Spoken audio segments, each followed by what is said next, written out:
Center County Police arrested a man accused of having sex with a teenager. They say that Michael Kirk of Port Matilda had a sexual relationship with a girl under 16.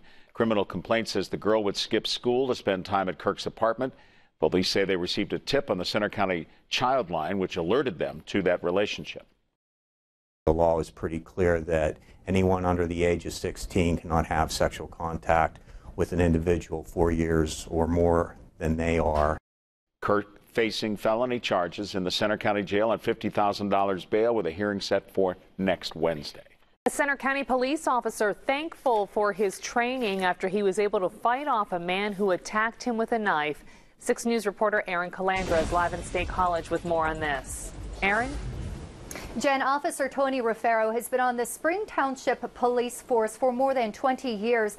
During that time, he's had extensive training, some that he says may have saved 2 lives during this incident. He was saying that he was going to cut my throat, amongst other vulgar terms. Officer Tony Roefaro of Spring Township Police is reliving a deadly situation. Tuesday morning, he says around 9 a.m., he and other officers were called to a domestic dispute in Pleasant Gap. Officials say a 28-year-old man was having a mental health crisis and was acting violent. He was having a crisis, which then he was effectively had turned his aggression towards his family, his parents, and then ultimately directed his violence and anger towards law enforcement when we arrived. Roefaro says when he got to the home, the suspect just about 3 feet away raised a sharp kitchen knife and attempted to stab him. I then deployed my taser to protect my life, which was able to subdue him temporarily. Training that Roefaro says paid off. You revert back to training.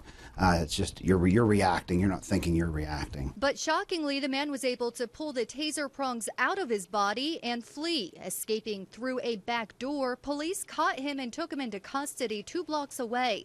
Chief Mike Daniker says taser training likely saved the life of his officer and the life of the suspect. This gives us a tool at times when it's justified to use less lethal force instead of using deadly force. Police say this man will be facing charges. Live in State College, Erin Calandra, 6 News.